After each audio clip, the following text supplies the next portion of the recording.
Dun, dun, dun, dun, dun, dun. Black one is bare butter. Gotta get something.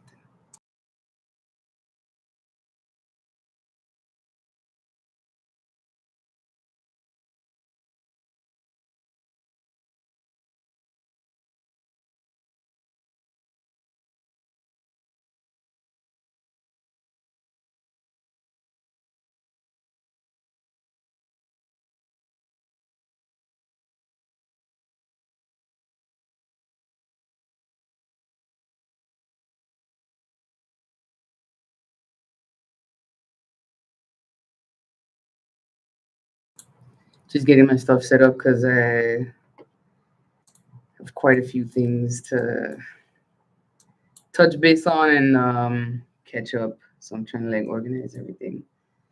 My 100 million tabs. You know how it goes. All right. It's been a while, but we're back. I don't have any coffee today because I have to re up my coffee in my office. I still haven't properly moved into my office in Parliament, which is where we are right now. You wouldn't be able to tell by the blank wall behind me. Um, but yeah, we're gonna just get started with a bit of a catch up with what's been going on, what's been happening in terms of Parliament in general in St. Martin. And yeah, take some questions if there are any. As you know, we're in the middle of our budget cycle. We wrapped up the Central Committee meeting last week. But in any event, let me just start off from the top. So the main question that I keep getting from persons is when is the new government swearing in? It's been forever. And I can imagine that it feels like it's been forever. You know, January was about 800 days long, and then February was 29 days long. So it's been 829 days so far in 2024. And that can make it seem quite tedious. But the process is continuing. No, but we don't know if anybody has passed, failed, semi-passed, semi-failed.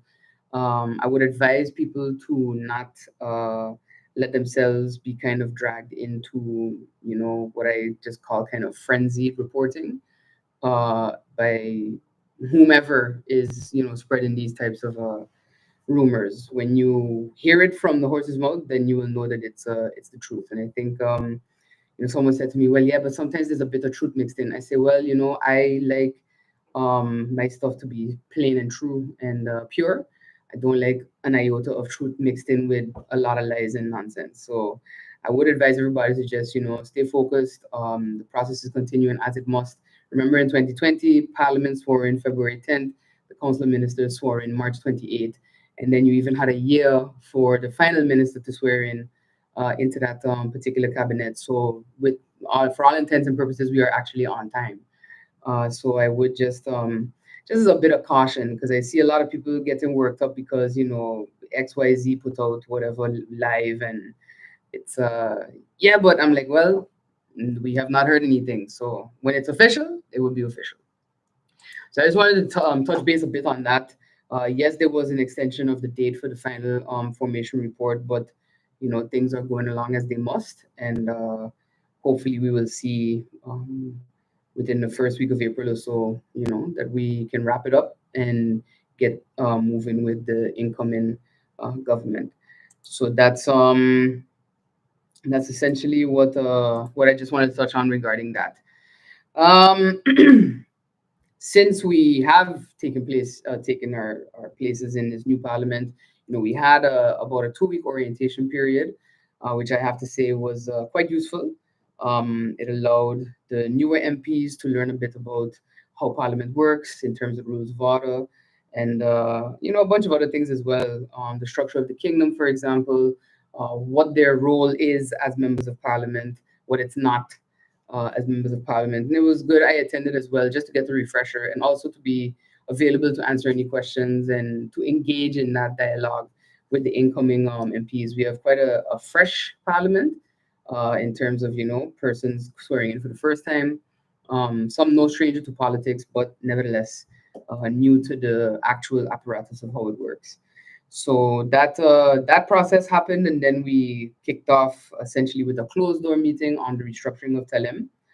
I will say in this live that since that closed door meeting, I think we need an update meeting, which hopefully is something we can get to following the budget, because there has been, a lot of information coming out of Telem from various sources about the status of their restructuring, and what's happening. In the update meeting that we had, it's always tough for me to have these types of meetings and these types of conversations because, coming from the background that I do in private sector, such restructurings are not they're not strange to me. What is strange to me, and I've said it publicly as well, is the very rushed pace of the restructuring. Normally, you see these things take, up to a year or more to be able to really iron out all the kinks to make sure that everyone is treated fairly and taken care of as they should be. But right now, we have a situation where there was a lot of pressure, according to what we were informed by management, and as well what they had did themselves stated publicly, from banks, etc., to kind of find a way to cut costs. Um, I think if we are to get a new update meeting, I would hope to get some more clear answers because that meeting, when we walked out, it raised a lot more questions than answers. Namely, how we could have let it get this far. And I say we because, it was a lot of what has happened with Telem has been over the last 7 to 8 years. And I think everybody, successive governments kind of carry some of the blame for that. But of course, if there are, whether it's a supervisory board or whether it's management signaling that something is wrong, it's up to the shareholder to kind of take that decision. Um, so yeah, that is the this update on Telem. Following that, we had as well an update meeting on the prison, which I am always thankful for. The Minister of Justice brought UNOPS with her, and we got a very clear update from them. And the question was raised again about issues with a unit of UNOPS in other countries, where financial management did not go over that well, and these issues were questioned by the I think chairperson of the Senate House of Foreign Affairs Committee in the United States, Mike McCall, and basically he was calling out financial mismanagement at this project. And I think my favorite word is world readiness. Like my favorite thing to talk about is how we have to um, prepare people, whether they're adults or whether they're young people, for what and how the world actually works. In these big organizations, you will see instances where something is happening in Tanzania, but that doesn't necessarily mean that what's happening over here is going to go wrong as well. They're very large, very bureaucratic organizations, and there are going to be hiccups in project management no matter what you do. And I think that we should not let what has happened across the world kind of impact the focus on what is happening here, which is to build a prison. What I do agree with some of my colleagues on is that I want to also see that there's more put in for rehabilitation of prisoners, also a consideration of low level or non-violent offenders. You should not, in my opinion, necessarily be in prison. And that ties into a lot of different discussions that this parliament and this incoming government is going to have. For example, you have a tender process that occurred with the legalization or with changes to, for example, marijuana, cannabis. Whether it's to grow it, to sell it, whatever. They're working on it, but as we've heard in Parliament already, the Ministry of Justice was not involved in that. And what that means is that you'd have not taken that step from a legal perspective to decriminalize it. So you still will have low level offenders who may be caught with a certain amount of marijuana on them, sent to prison. And that takes up space for who should actually be in prison. So I think it's better to stay focused on, what has been, it was a great update. Things are progressing. The project, from what I can see so far, is being managed properly. So now it's just to make sure that as that construction part is ongoing, that there are also some policy decisions taken to lead to better rehabilitation, um, ensuring that any rehabilitation projects are continued, because I don't like to see that something starts and then it stops. And when we toured the prison, that's a lot of the feedback that we were receiving from prisoners, which was that, 1 minute it was working, it was up and running, and then the next minute we had to completely give it up and because it wasn't functioning again. And it's really a question of maintenance. You can have everything in the world, but are you maintaining? And of course, the number one um, update meeting that we had was an update on GEBE. The Prime Minister returned to Parliament with some answers to the first round of the meeting, which was back in September 2023. She provided us with those answers, and she mentioned a feasibility study that's going to be happening. And this was not in response to any of my questions. This was actually in response to MP Rameau's question about renewable energy sources, etc. And she mentioned a feasibility study in collaboration with the NRPB. Now that kind of set off a bell in my head because, to our knowledge, as the public and as Parliament, there's an agreement signed with Grid Market. And in that agreement, the intention is for them to develop a renewable energy roadmap for St. Martin, that GB and government can then use to kind of move the country forward when it comes to those types of initiatives. So I asked to clarify, is that study, is it via funding from the NRPB or is it in connection with Grid Market, which is an agreement that's already there. And it was explained that the roadmap for the transition to renewable energy that government commissioned from Grid Market lacked information from GB.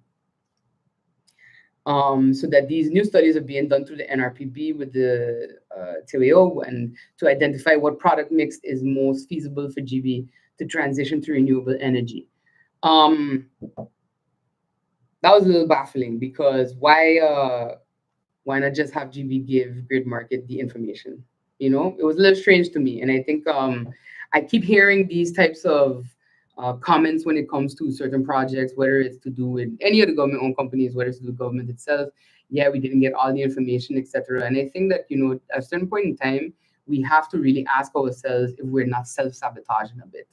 And I say we because I like to include myself in the general public, of which I am still a member, even though I'm a member of Parliament. I think everybody should also, take a moment to look themselves in the mirror and say, am I hindering or am I helping progress? Because we all know that you end up in scenarios in certain projects where there's egos involved. Persons feel like maybe they're being overshadowed or so, and I don't know if it's coming from within government or if it's coming from within GB or if it's coming from within the NRPB. But I think that overall, we really need to refocus and decide if we actually want things to move forward or not, because not providing information for a project that is going to build a roadmap for us to get to a point where renewable energy makes up at least a percentage of what we're running on in St. Martin could be very valuable, and everybody should just cooperate, to be honest. So that was the update meetings that we had. And then for the budget CC, I want to just touch a bit on what was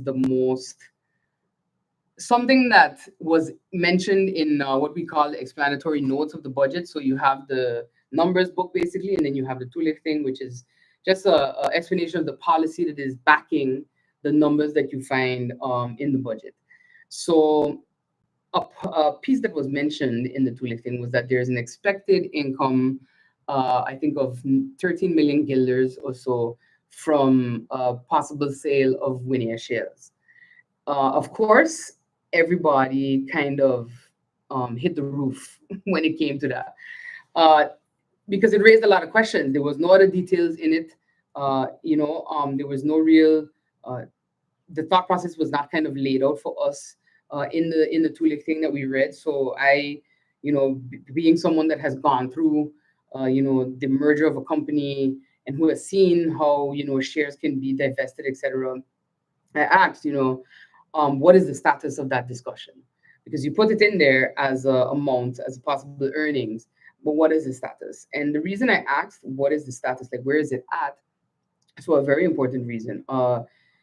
In any sale of any shares, any merger, etc., anything to do on that level of corporate and investment activities, you have what's called a process of due diligence, where everybody exchanges information. It's really like a deep dive into the nitty gritty of what a company is up to, what company has been doing. You get to look at books, you get to look at what is essentially confidential information, all because you're going through this dance of will they, won't they. Will you sell to me? Will I merge with you? I don't know. Will I acquire you? And it's to make sure on both ends that you're getting the best deal possible and that everyone's going to come out happy. But the process of due diligence could take a while. It can take, depending on the scale of the deal, it could take 6 months, it could take a year, to really iron that out. And then at the end of the day, it may be that you get well, I've looked at it all and I don't think I want to enter into this relationship with you. So thank you, but no thank you.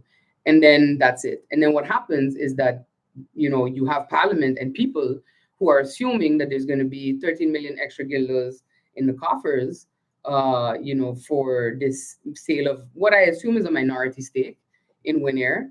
And then there's nothing.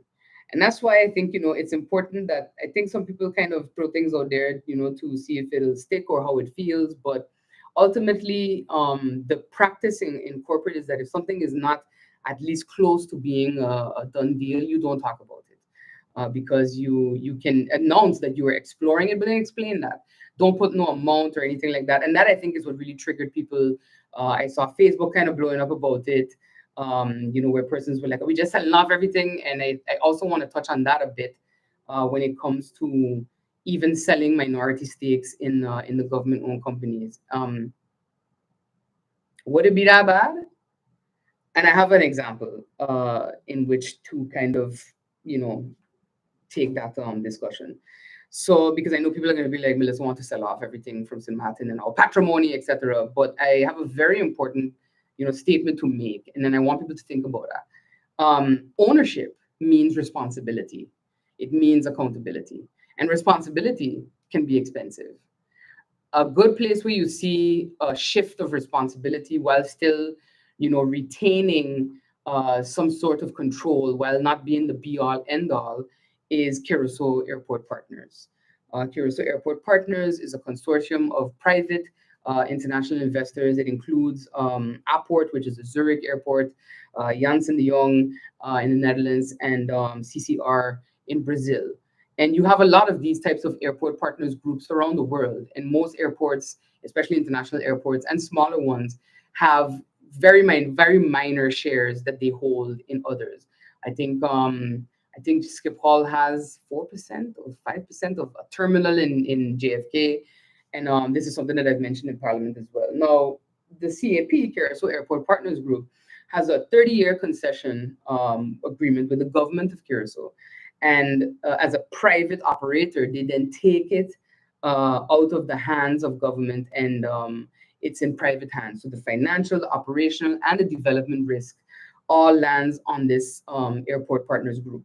So what that can lead to, if you have the right partners and you've done your due diligence in putting it together, is that you can actually improve the operational, managerial, and financial efficiency of the entity. Now, I don't think that that would be such a bad thing. We can see already at, for example, GB, you have a scenario where it is it has not been going well. I think no matter what way you want to twist it or turn it, there's been a lot of misuse of GEBE, of most of the government-related companies by their shareholder, to be honest, which is government. And I think at the end of the day, if you can find scenarios like this that will work for you and boost your efficiency, boost your earnings, you stand a greater chance of not just government having to, kind of, okay, we've given it to you, you have 30 years, and this is the deal, and you go from there, but you're also making money.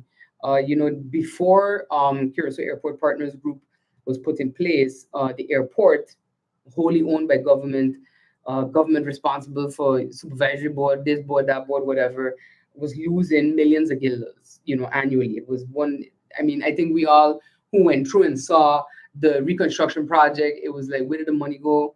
At the beginning, now it's very much improved at Hato. And it kind of takes the question away when those things occur. And now the airport is making, millions of US dollars that goes to the government via the Curacao Airport Holding.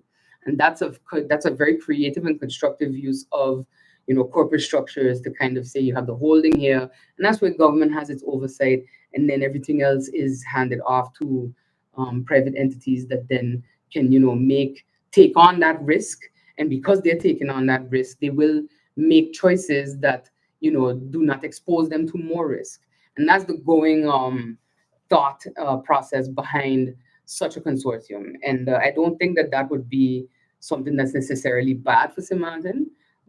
We definitely would have to have a well experienced team guide such a discussion. And I say well experienced, and people that might not like to hear it, but well experienced might not mean St. Martin. It might mean that they come from elsewhere, not necessarily the Netherlands, but it might mean that they come from elsewhere because they've had experience in putting together these types of consortiums before. So that's something that I wanted to definitely touch on to kind of get persons thinking a bit more. I hate to say out of the box, but it's out of the box. So besides that, when it comes to the budget, we begin the public handling this Tuesday, I believe, if I look at the calendar. Yeah, this Tuesday we begin the public handling of the budget. Also featured heavily in the budget was a discussion on Enya. The Minister of Finance provided his notes. I was trying to pull them up, but it wasn't opening for me. So he shared his speaking notes where he explained, the speaking notes explain the concept a bit better. I think I have my, let me see. Yeah, I did have my notes. So yeah, as an option, it may not sound appealing, and it is very technical. It is very complex. I'm not going to say that I understand it all, but I do understand that it is one of the better, safer solutions for both St. Martin and for Curacao, actually. And again, this is where it comes to, you know, responsibility, because that occurs in every industry where you have to be responsible for, um, for what you own, because you can't just have it. If you own a car, you're responsible for its upkeep, right? You're responsible for taking it to the mechanic, for getting it washed, for keeping it clean, for keeping it in running condition. And that ownership responsibility relationship translates to every aspect of life that you could possibly think of. So there's definitely a lot to consider as we continue to move forward in the discussion of the budget. And then when this incoming government comes in, of course, they will have their own challenges to see, what was it very realistic first, and what adjustments, if any, need to be made as the year ticks by. But yeah, and that'll feature heavily for the next week, and then after that, we will be able to move to other meetings of Parliament that are, on the docket. Something that I'm now getting to like kind of sink my teeth into as well is being a member of the Presidium, a second vice chair of Parliament, and we also have meetings to discuss the basically the management of Parliament and how it goes.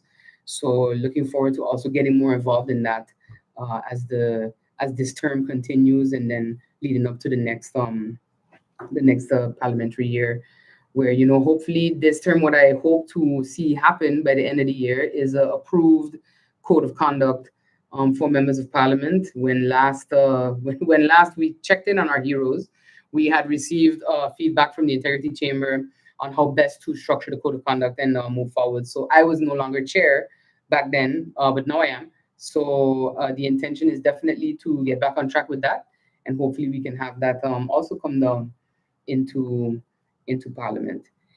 And in the news, of course, there was a lot happening. I have also tried to kind of press our caretaker ministers of Rami and Tayat for some answers on large scale developments that are happening several areas on the island, and I think persons were kind of concerned because they were like, "Yeah, but does that mean that you can't build anything?" And I said, nah, absolutely not.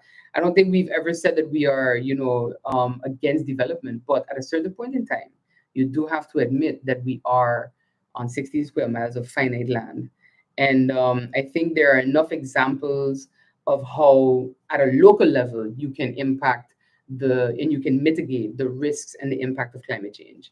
I've talked a bit about green corridors throughout the campaign, which is maximizing the space that these developments take up, whether it's in town or whether it's elsewhere, by having them also have to incorporate some type of greenery, specific plants and trees that offer cooling instances, and that way you don't have these kind of hot corridors as you're walking around in certain areas on the island. And if we look around, even within the kingdom, there's a lot happening. I took, happy note of the mangrove monitoring that's going on in Bonaire, which is a collaboration between Maynooth University, University of Portsmouth, and Wageningen, which is an impressive entity all on its own. So essentially, what they've been doing in Bonaire is exploring the use of satellite technology to then offer a more cost-effective solution for accurate mangrove mapping. Right now, you kind of have to everywhere.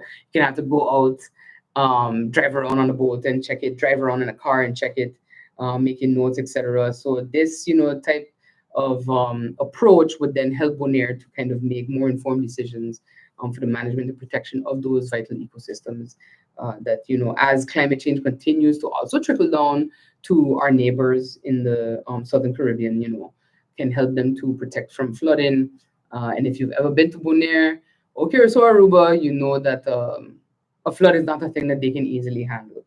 I think we actually had some videos of Curacao when they Curacao, yes, when they were undergoing some heavy rains, and even my aunt was like, "I've never seen rain like this in my life," and that is essentially what you're going to keep hearing as climate change continues to impact, especially us as small island development states. You're going to continue hearing, "Well, we never had a gale so bad."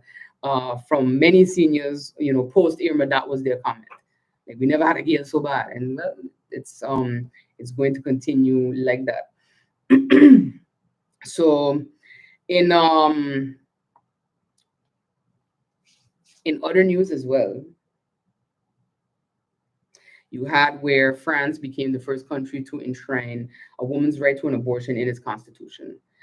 This is, of course, a very touchy subject, for St. Martin, but it is a conversation that I think as a people, we need to begin to have. Not because you're trying to use it as a get out of jail free card or whatever, but because access to safe and secure abortions is actually a matter of women's reproductive health. You will have unsafe pregnancies, you will have pregnancies brought on by incest, rape, etc. And I think that, in those instances, you cannot ask women to really go through more than they already have. It was a very momentous moment for France. As you know, abortion was already legal, but now that it is enshrined in the Constitution, it is definitely them saying that no, women's reproductive health is a priority and it matters. And there is maybe the possibility for the Dutch side to kind of come in line with that, because what's happening right now, it's a public secret. Nobody really wants to talk about it, but we all know I love talking about a difficult topic. It is a public secret that in the event that a woman finds herself unable to move forward, she pops over to the friend side and gets it sorted. So I think that in my discussions with certain medical professionals on the Dutch side, there are questions where they are asked, is this done here, etc. And yeah, they're not, because if they do, it is to at risk of their license. So definitely a conversation that we have to have, especially if we're really tying into sustainable development goals, of which women's reproductive health is one of those SDGs. I believe it was 5, but we mentioned it in our manifesto, and of course the access to safe contraception and pregnancy prevention, and also STI prevention methods for both men and women, that they can continue and be safe as they move forward. Something that I was asked about was, one of my colleagues sent a letter to the Minister of Justice, basically asking her to pause the deportation of Haitians back to Haiti, especially in light of the recent, um, spate of violence that they have had from the state of emergency, etc. Um, After thousands of inmates, there was a prison break, and I think people were a little paranoid because some persons asked me about it as well, and I said, I don't think he meant for them to allow prisoners who escaped from that riot to come to St. Martin and stay here. I think he was more referring to persons who are whether in a process or who are here and have been caught and scheduled to be deported back to Haiti. Um, it's always a difficult discussion to have, but again, ownership, responsibility, and accountability. We are a country, and there are going to be certain human rights regulations and responsibilities that we have to take on, and sometimes that means making the right decision to not send back persons to what is essentially a war zone. And I do wish for cooler heads to prevail for the people of Haiti. And I do wish as well for us to also, especially considering the announcement by the Prime Minister that our associate membership of CARICOM is progressing, to also think about what that means, because even that comes with responsibilities to our fellow Caribbean brothers and sisters from the other islands when it comes to the movement of people, the deportation of people, etc. We have a question I saw from Ray. I don't know how to word this properly, but is the thing that St. Martin wants to progress and develop itself into a top-notch country, but at the same time not sacrifice its recognizable identity? I think you meant to say. Um, I don't really understand the question. Well, I kind of understand the question that you're trying to ask, Ray, and I think that is always the give or take, right? You don't want to relinquish what is there, but you want to progress and develop as a destination that is known for, whether it's education, whether it's a highly professional workforce, etc. And sometimes that will come with, letting go of things that we have, consistently identified as, well, that's a St. Martin thing. Something that I always used to get teased about is the fact that I'm always on time, and island time is something that we kind of um, promote as the reason why people come here, etc. But the reality is that we ourselves would prefer if things were to run on time. Even to the informal way that we handle, and this is again speaking from a very base level of, for example, coming from a background of customer service.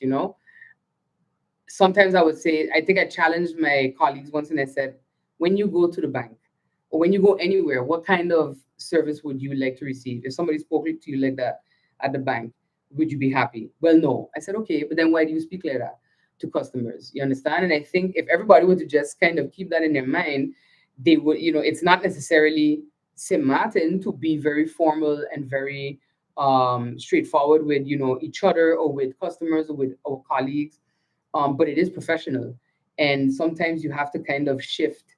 And I think identity is something that is something that shifts and that evolves. Culture itself is not something that's static, and it's a conversation that we have to keep repeating, so that persons can kind of get it into their head that, yeah, no, it's okay sometimes for these things to move and to evolve as we ourselves continue to move and evolve, as a very young country, as a very young small island developing state. And it's not necessarily that you have to get rid of everything, but you also have to make the decisions of, well, what do we want to keep, as parts of our identity.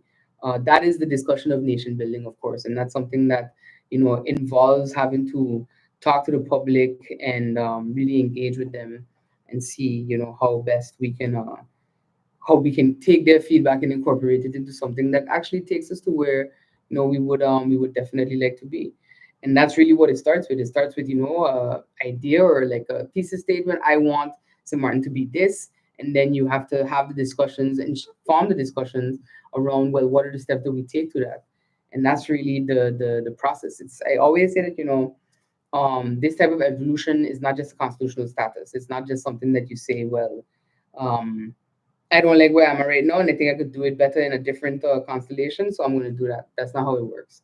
I think it's definitely more in our interest to have these types of discussions about, well, what are we willing to shift to be able to be that top notch country and destination that we want to see. So yeah, as I mentioned, just to kind of wrap it up. Public meeting for the budget starts on Tuesday. It's definitely going to be interesting to hear, I guess, the final comments on this budget, and in particular from the outgoing members of the outgoing coalition. And then, yeah, I think it will. I don't foresee any real hiccups. And like I said, it's just a matter of what uh, what changes may have to be made once a real picture. Because I'll be honest with you, I think, again, coming from the perspective of there have been things mentioned, the Winner sale, that don't actually have a bearing. Last year, it was the Airbnb, tax and such. I